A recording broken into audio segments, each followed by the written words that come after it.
Rule of fair hearing.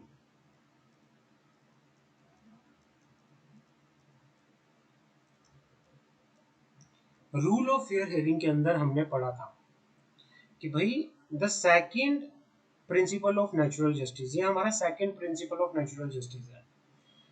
ये कहता है कि that no one should be condemned unheard. भाई ऐसा नहीं होना चाहिए कि जज कोई केस सुन रहा है और वो सिर्फ एक ही पार्टी को सुन रहा है और दूसरी पार्टी को उसने सुना ही नहीं। ऐसा नहीं होना चाहिए। It require that both side should be heard before passing the order. जज कोई भी ऑर्डर पास करेगा वो दोनों पार्टी को इक्वली सुनेगा। This rule imply that person against whom order to his prejudice is passed should be given information as to what charge against him and should be given opportunity to submit his explanation thereto। ये कहना चाह रहा है कि किसी भी person जिसके against order pass हुआ है, हमारे पास क्या है, ये है जज। यहां पे एक पार्टी खड़ी है, यहां पे एक पार्टी खड़ी है और यहां पे सब लोग बैठे हुए हैं, यहां पे सब लोग बैठे हुए हैं। अब जज क्या कर रहा है, ये पर्सन था जिसके अगेंस्ट केस फाइल हुआ पड़ा है, डिफेंडेंट। ये पर्सन था जिसने केस फाइल किया हुआ है, कंप्लेनेंट, प्लेंटिफ बोल सकते हैं, कंप्लेनेंट बोल सकते हैं, जिसने क्या किया गया है, केस फाइल किया है। अब जज क्या कर रहा है, जज सिर्फ इसकी बात सुन रहा है, इसको सुन ही नहीं रहा। जज इसको सुन ही नहीं रहा। ऐसा नहीं होना चाहिए। यहाँ पे रूल ऑफ फेयर हियरिंग को क्या कहता है, रूल ऑफ फेयर हियरिंग कहता है जज will equally here the both the party. और जब जज ऑर्डर पास करेगा तो ऑर्डर अगर इसके अगेंस्ट में पास किया है जज ने, तो इसको अपॉर्चुनिटी दी जाएगी कि आप अपने डिफेंस में अगर कुछ बोलना चाहते हो तो आप बोल सकते हो, आप अपनी एक्सप्लेनेशन दे सकते हो। इसको अपॉर्चुनिटी दी जाएगी, इसको बताया जाएगा कि किस चार्ज के बेसिस पे हमने आपको आपके अगेंस्ट ऑर्डर पास किया है। Any doubt?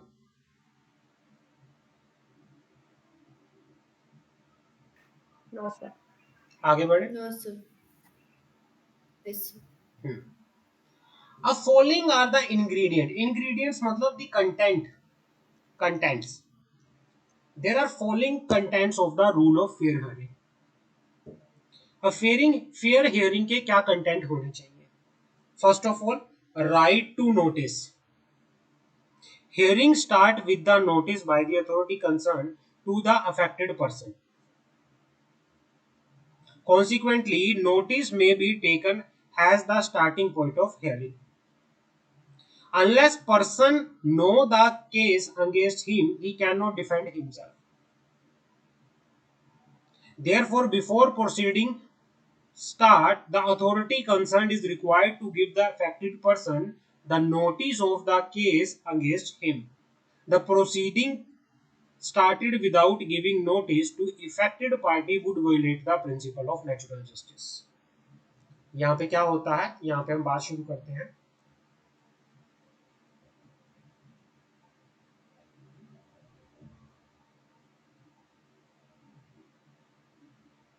यहाँ पे केस शुरू होता है, बात शुरू होती है, क्या है, राइट टू नोटिस। मान लो, अब मान लो मंशा ने कंप्लेंट फाइल की कोर्ट में अगेंस्ट दी सौरभ। सौरभ को कैसे पता चलेगा कि मेरे अगेंस्ट कोर्ट में कोई कंप्लेंट फाइल हुई है? कोर्ट क्या करेगी, सर नोटिस के थ्रू इसको लीगल नोटिस सेंड करेगी। द नोटिस, यस, इसको लीगल नोटिस सेंड करेगी।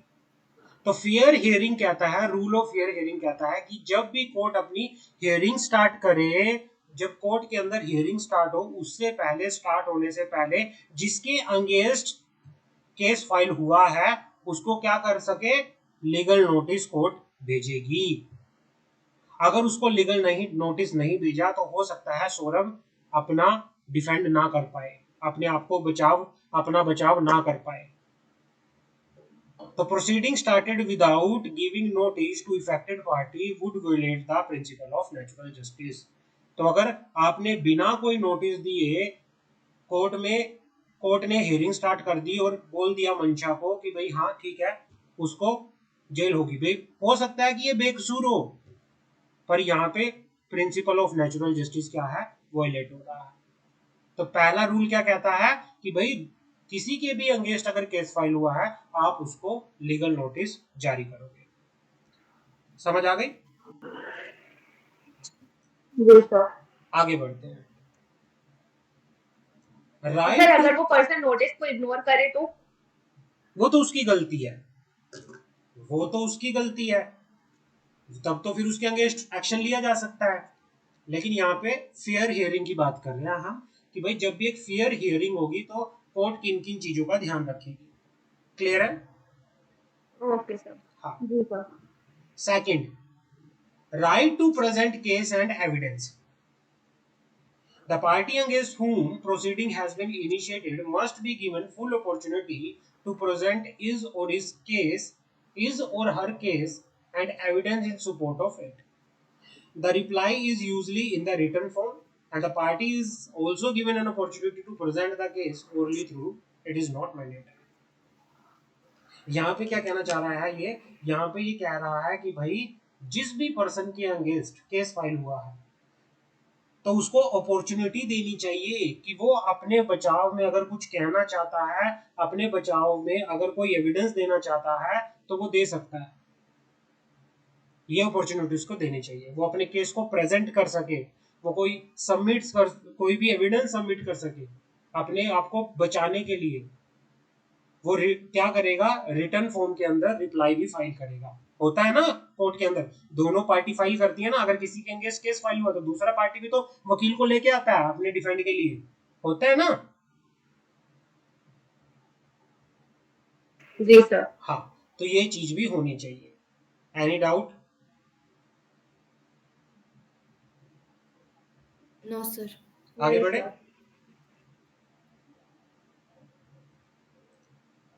Yes sir. Third, yes. Right to rebut adverse evidence. Right to rebut adverse evidence for the hearing to be the fair the adjudicating authority, it is not only required to disclose to the person concerned the evidence and or material to be taken against him but also provide opportunity to rebut the evidence or material। भाई ये कहना चाह रहा है कि अगर ये कहना चाह रहा है कि किसी भी हियरिंग को हम फेयर हियरिंग तब कहेंगे सिर्फ ये बताना कि आपके खिलाफ सबूत मिला है, सिर्फ ये बताना कि आपके खिलाफ सबूत मिला है, ये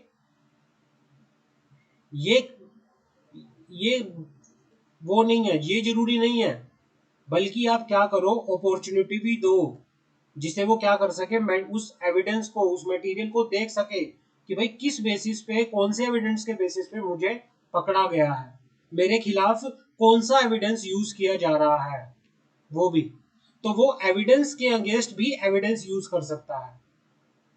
आपने कहा मतलब कोर्ट में एविडेंस था, मान लो अब क्या हुआ, हियरिंग चल रही है, मंशा एंड सौरभ दो पार्टी है, मंशा ने एविडेंस दिखाया, मंशा ने जज को एविडेंस दिया, जज ने एविडेंस सुनाया, कोई रिकॉर्डिंग होगी, कुछ भी होगी, वीडियो क्लिप होगी या कुछ भी होगी, व्हाटएवर। अब इस एविडेंस के अगेंस्ट सौरभ भी क्या दे सकता है, अपना एविडेंस दे सकता है, रिवर्स एविडेंस। भाई डिफेंडेंट के पास राइट है रिवर्स एडवर्स एविडेंस को रिपोर्ट करने का। हो सकता है मंशा ने एविडेंस कुछ भी तोड़ मोड़ के बना दिया हो, कई बार होता है ना, वीडियो को एडिट कर दिया जाता है, कई बार वॉइस रिकॉर्डिंग वो कर दी जाती है, हो जाती है ना, तो कई बार झूठा एविडेंस दे दिया जी जाता सर। है, तो उसको भी खारिज करने के लिए आप एविडेंस दे सकते हो, आपके पास एविडेंस देने का अधिकार है। समझ आ गई? क्लियर है? Yes, sir. हाँ। जी सर। क्रॉस क्लियर है सर। एग्जामिनेशन क्या होता है? क्रॉस एग्जामिनेशन, क्रॉस एग्जामिनेशन का मतलब ये है examination of witness by the adverse party is called cross examination. अब क्या हुआ, ये जज हैं, यहां पे मंशा खड़ी है, मंशा ने कोई अपना विटनेस बुला रखा है, मान लो मिस्टर ए, यहाँ पे सौरभ खड़ा है, यहाँ पे मंशा का जो विटनेस है वो सौरभ के खिलाफ गवाही दे रहा है। इतने में क्या हुआ, यहां से यहां से सौरभ का एडवोकेट उठ के इससे क्वेश्चनिंग करने लग गया। होता है ना, मूवी में देखा है ना आप लोगों ने, कि वो अपोजिट जी पार्टी सर, का देखा। वकील उठ के दूसरी पार्टी के विटनेस से क्या करने लग जाता है, क्रॉस क्वेश्चनिंग करने लग जाता है। तो ये क्या होता है, ये होता है क्रॉस एग्जामिनेशन करना, जब अपोजिट पार्टी का काउंसिल जो है विटनेस से क्वेश्चन पूछता है। The main M of cross examination is detection of falsehood in the testimony of the witness. But witness क्या, कई बार हो सकता है विटनेस झूठ बोल रहा हो, पैसे पूसे खिला दिए हो विटनेस को, है ना, या विटनेस के ऊपर कोई दबाव बना रखा हो जी सर। और वो झूठी गवाही दे देता है। लेकिन यहाँ पे वकील ये जांचने के लिए कि क्या ये विटनेस झूठ बोल रहा है या नहीं बोल रहा है, उससे क्रॉस एग्जामिनेशन कर रहा है। आपने देखा भी होगा, आपने जोली एलएलबी देखी है movie, cross questioning. Jolly LLB? जी सर, देखिए।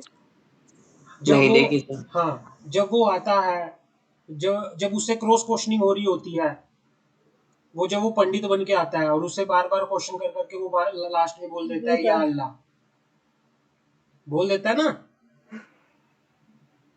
Yes sir. हाँ, तो उसी तरह से, इस तरह से भाई बार बार क्रॉस क्वेश्चनिंग की जाती है।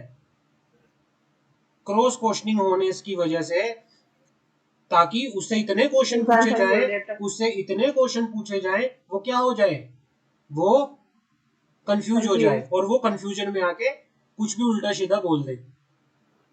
उसे बार बार एक ही चीज रिपीट करवाई जाती है, विटनेस को इतना कंफ्यूज कर दिया जाता है, वकील विटनेस के माइंड से खेलते हैं ताकि वो अपने ही क्वेश्चंस के अंदर, अपने ही जवाब के अंदर फंस जाए। तो ये होता है क्रॉस एग्जामिनेशन करना। क्लियर है? जी सर। जी हाँ सर। सर, वो एक अदालत आता था। हाँ हाँ, अदालत आता था ना उसमें इस एक, टाइप पे दिखा। रोनित रोए का जी आता था, सर। वो रोनित रोए का। जी सर। हाँ केडी पाठक करके। हाँ, तो वो सारी इसी चीजों पे होती है। अभी मनोज वाजपेयी की एक मूवी भी आई थी, आपने अगर देखी हो तो, प्राइम वीडियो पे, वो मूवी भी देखना मूवी देखने मनोज। का वक्त ही नहीं मिलता। हाँ, तो वो भी अच्छी मूवी है एक। अब जी आगे सर। आते हैं legal representation. Ordinarily, the representation through a lawyer in the administration adjudication is not considered as indispensable part of the fair hearing.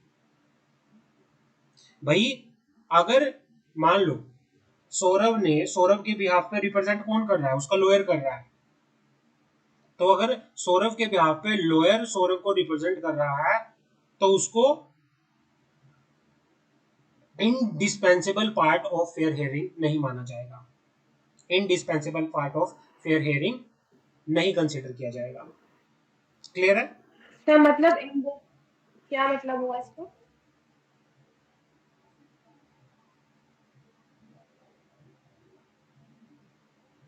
Hello sir.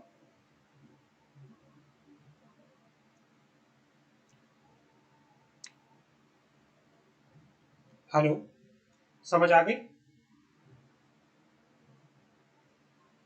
Ji sir.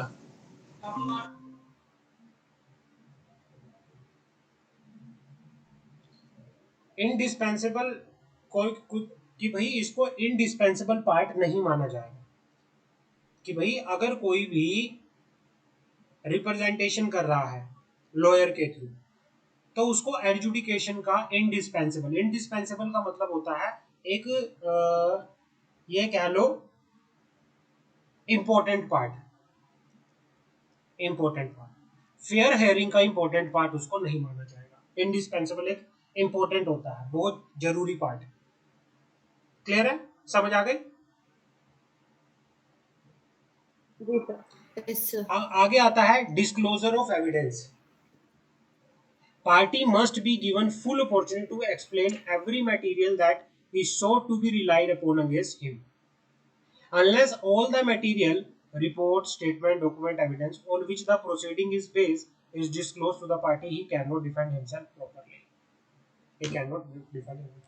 भाई ये कहना चाह रहा है कि आप किसी के अगेंस्ट कोई material as a evidence use कर रहे हो तो भाई एक पार्टी को पूरी अपॉर्चुनिटी दी जानी चाहिए कि ताकि मान लो मंशा ने सौरभ के खिलाफ कोई एविडेंस दिया, अब सौरभ ये भी देखेगा ना कि भाई ये एविडेंस सच है या झूठा है, वो सारा चेक करेगा ना, उसको सारी रिपोर्ट जो भी उस एविडेंस से रिलेटेड, जो भी उस मटेरियल से रिलेटेड रिपोर्ट होगी, स्टेटमेंट होगी, डॉक्यूमेंट होगा, एविडेंस होगा, तब तक आप सारे का सारा मटेरियल चीजें दिखाओगे, सब डिस्क्लोज करोगे, जब तक कि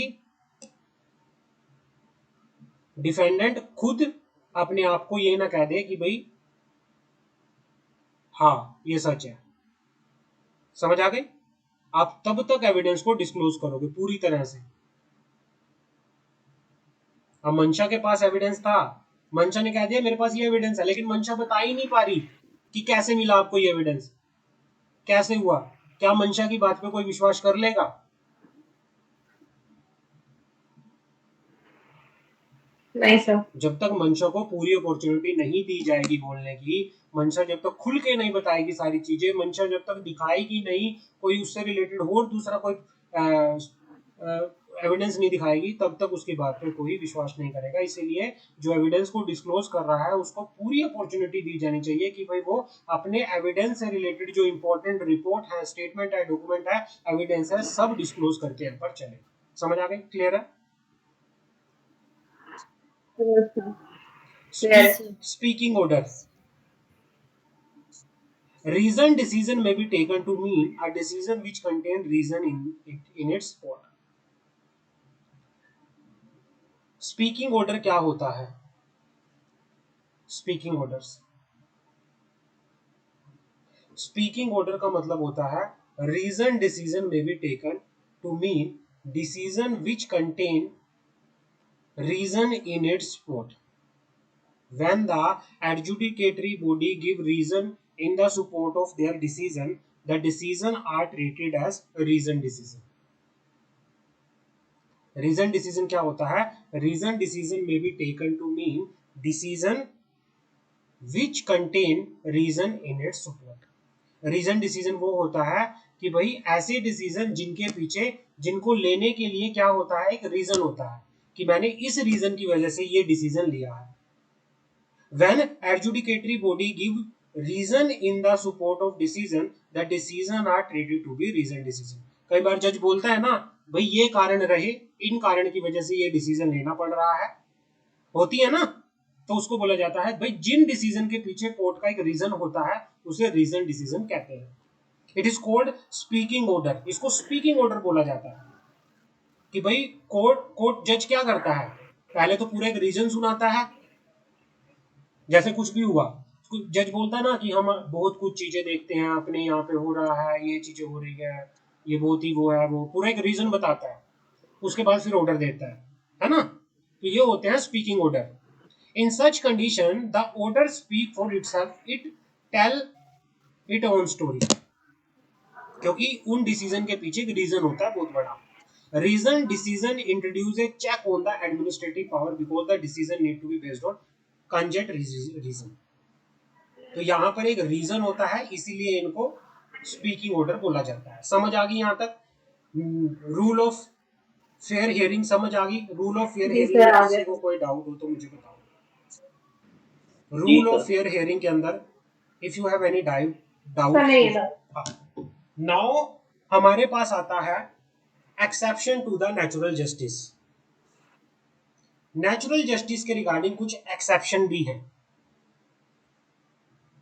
सबसे पहले स्टैट्यूटरी एक्सक्लूजन। स्टैट्यूटरी एक्सक्लूजन क्या होता है? Statutory exclusion, principle of natural justice may be excluded by the statutory provisions.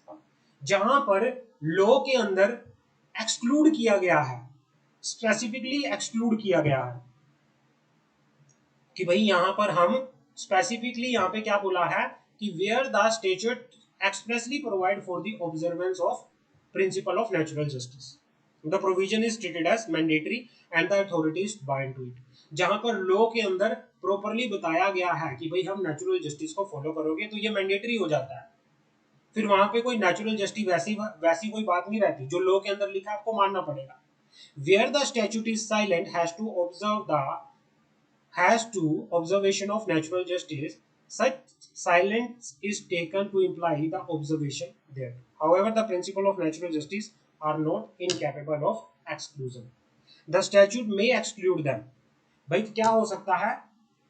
अगर जहां पर किसी लॉ के अंदर स्पेसिफिकली बोला गया है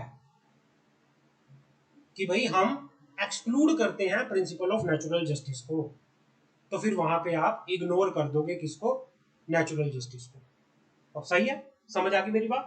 या तो लॉ में लिखा होगा स्पेसिफिकली भाई आप नेचुरल जस्टिस को भी कंसिडर करोगे, या अगर लॉ आपका साइलेंट है, कुछ नहीं बोल रहा, फिर आपको ऑब्जर्व करना पड़ेगा। या लॉ के अंदर स्पेसिफिकली ये मेंशन है, क्या मेंशन है कि भाई हम नेचुरल जस्टिस को एक्सक्लूड करते हैं, जो भी लॉ में है वही फॉलो होगा, नेचुरल जस्टिस को एक्सक्लूड किया जाएगा, तो वहां पे फिर आप प्रिंसिपल ऑफ नेचुरल जस्टिस को एप्लीकेबल नहीं करोगे। समझ आ गई?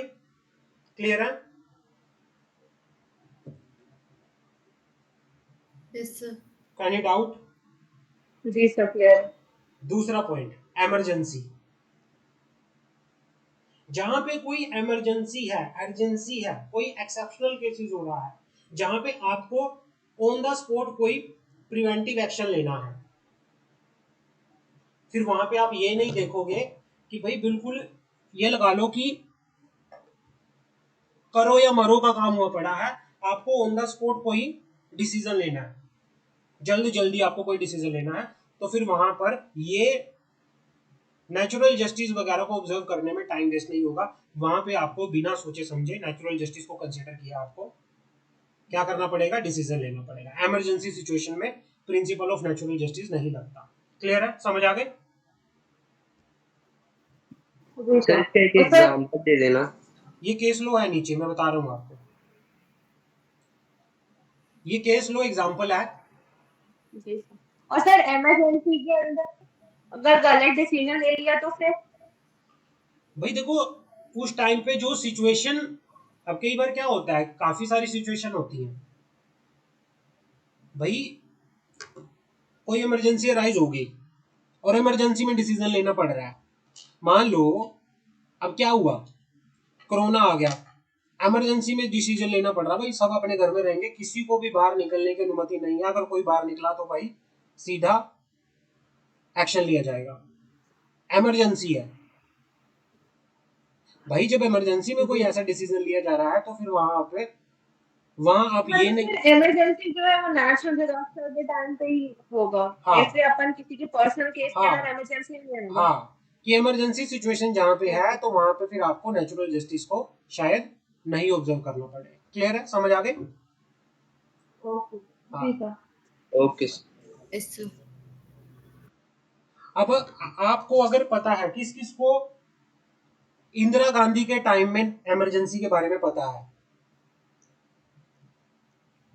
During the tenure of our ex prime minister, our past prime सुना तो मिनिस्टर था मैंने। इंदिरा गांधी के टाइम में इमरजेंसी लगी थी। किस किस को पता है उसके बारे में? जी सर। जब वो इमरजेंसी मालूम है। लगी थी तो वहां पर प्रिवेंटिव मेजर लिया गया था पॉपुलेशन कंट्रोल करने के लिए।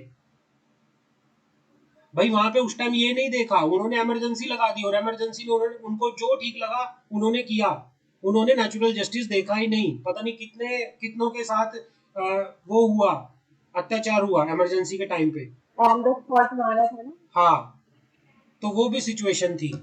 क्लियर है? जी सर। तो in Maneka Gandhi versus union of India, Maneka Gandhi versus union of India का केस था। The Supreme Court observe that a passport may be impounded in the public interest without compliance with the principle of natural justice. But as soon as the order impounding the passport has been made, opportunity of post decision hearing remedial in read। तो मतलब ये कहना चाह रहा था कि भाई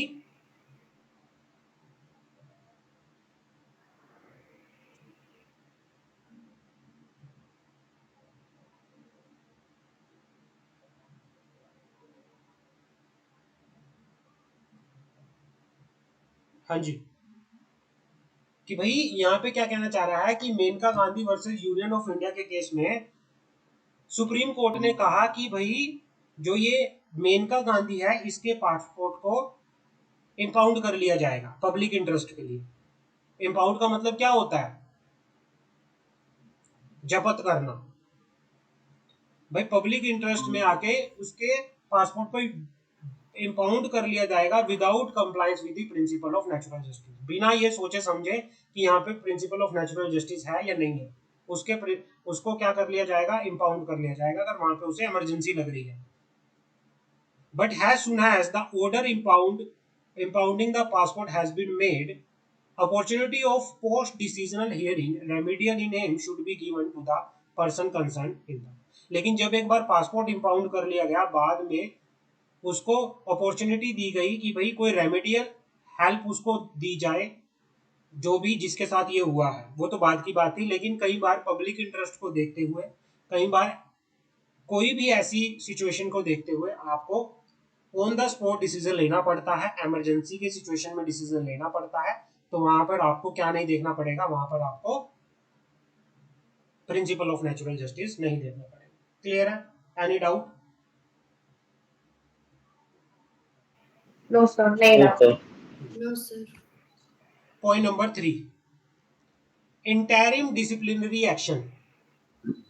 Interim disciplinary action, the rule of natural justice are not attracted in case of interim disciplinary action। For example, order of suspension of employee pending inquiry against him is not final but interim order। क्या हुआ भाई? कोई police officer था, वो रिश्वत लेते पकड़ा गया, अब उसके अगेंस्ट केस चल गया, बट जब तक केस फाइनल नहीं हो जाता उसको सस्पेंड कर दिया गया है। अब किसी पर्सन को सस्पेंड कर देना, जब तक इंक्वायरी उसके अगेंस्ट इंक्वायरी बैठ गई, जब तक इंक्वायरी फाइनल नहीं हो जाती आपको सस्पेंड कर दिया जाता है। तो भाई ऐसी सिचुएशन में कोई और इसे बोला जाता है इंटरिम डिसिप्लिनरी एक्शन। अगर किसी एम्प्लॉई के अगेंस्ट, किसी ऑफिसर के अगेंस्ट अगर इंटरिम डिसिप्लिनरी एक्शन लिया जा रहा है तो वहां पर principal of natural justice attract नहीं होता। वहां पे कोर्ट 1 मिनट भी नहीं लगाएगी ये अप्लाई सोचने नहीं में, होगा। कोर्ट वहां पे 1 मिनट भी नहीं लगाएगी ये सोचने में कि भाई इसको सस्पेंड नहीं करना चाहिए, इसकी फैमिली भी है, सारी चीजें हैं। नहीं, वहां पे प्रिंसिपल नहीं सोचेगी, वहां पे कोर्ट, वहां पे नेचुरल जस्टिस नहीं लगेगा। क्लियर है? समझ आ गई? ये एक बार पढ़ लेना आप एग्जाम्पल। जी sir, clear. academic evaluation, where student is removed from educational institution on the ground of unsatisfactory academic performance। क्या हुआ कि भाई एक एजुकेशन इंस्टीट्यूट के अंदर ये रूल बनाया गया कि भाई अगर कोई बच्चा बार बार कहने पर भी अच्छी परफॉर्मेंस नहीं करेगा तो उसको हम क्या कर देंगे? वहां से निकाल देंगे। अब इस केस में क्या होता है? इस केस में कि where student is remove from educational institute on the ground of unsatisfactory academic performance, the requirement of pre decision hearing is excluded. वहां पे किसी तरह की कोई हियरिंग नहीं होगी, वहां पे उसको निकाल दिया जाएगा। सुप्रीम कोर्ट ने साफ साफ बोला गया है, Supreme Court has made it clear that if competent academic authority assess the work of student over the period of time and thereafter declare his work unsatisfactory, the rule of natural justice may be excluded। But कि भाई कोई बच्चा था, बार बार कहने पर भी उसकी performance बेकार होती जा रही थी, या वो शरारतें कर रहा था, मान ही नहीं रहा था, उसको स्कूल से हटा दिया, भाई स्कूल वाले जो अथॉरिटी है एक मिनट भी नहीं सोचेगी कि अगर हमने इस बच्चे को स्कूल से निकाल दिया तो इसका क्या होगा, इसका फ्यूचर खराब हो जाएगा। नहीं, वहां पर प्रिंसिपल ऑफ नेचुरल जस्टिस नहीं लगेगा। क्लियर है?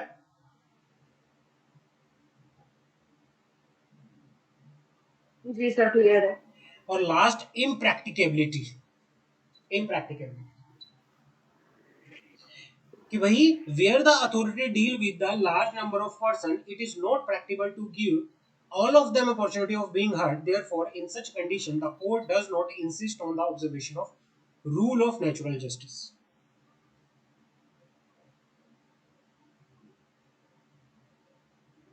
क्या हुआ कि भाई मान लो जहां पर ग्रुप ऑफ लोग हैं, 1000 लोग हैं, 1000 लोगों को किसी रीजन की वजह से उनके साथ कुछ गलत हुआ, मान लो। अब कोर्ट ने उनको, इतने सारे लोग थे, कोर्ट के पास इतना टाइम नहीं था कि उनको अपॉर्चुनिटी दी जाए उनकी सुनवाई करने की, बट उनको सुनवाई करने का मौका नहीं मिला। तो हम ये नहीं करेंगे क्योंकि यहाँ पे प्रैक्टिकेबली नहीं था, 1000 लोगों को बार बार थोड़ी सुनेंगे एक एक करके। वहां पे इतना बड़ी पब्लिक है, पब्लिक के अंदर लाखों लोग खड़े हैं, और भाई कुछ भी हो गया शायद, तो क्या आप लाखों लोगों को एक एक करके सुन लोगे? नहीं। जहां पे इम्प्रैक्टिकेबल हो कि भाई किसी को प्रॉपरली सुनना इम्प्रैक्टिकेबल है, हम सुन नहीं पाएंगे, तो वहां पे रूल ऑफ नेचुरल जस्टिस नहीं लगता। यहाँ पे एक एग्जांपल है, in the P Radhakrishna Osmania University, the entire MBA entrance exam was cancelled on the ground of mass copy। कि भाई वहां पे नकल वकल चल रही थी, काफी कॉपी वगैरह चल रही थी, उसकी वजह से एमबीए का पूरा एंट्रेंस एग्जाम क्या कर दिया था, कैंसिल कर दिया था। The court held that it is not possible to give all the examinee the opportunity of being heard before the cancellation of exam. हमारे पास यहाँ पे अब पता चला कि भाई वहां पे नकल चल रही थी, और नकल की वजह से क्या हो रहा था कि भाई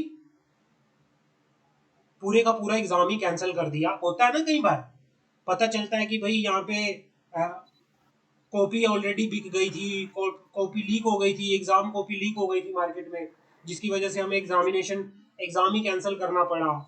तो फिर वहां पे कोर्ट के पास इतना टाइम नहीं होता कि वो हर एक को सुने, तो वहां पे इम्प्रैक्टिकेबल हो जाता है, और इम्प्रैक्टिकेबिलिटी के केस में principal of natural justice applicable नहीं होता। तो ये हमारा चैप्टर जो है कंप्लीट होता है यहाँ पे एडमिनिस्ट्रेटिव लॉ।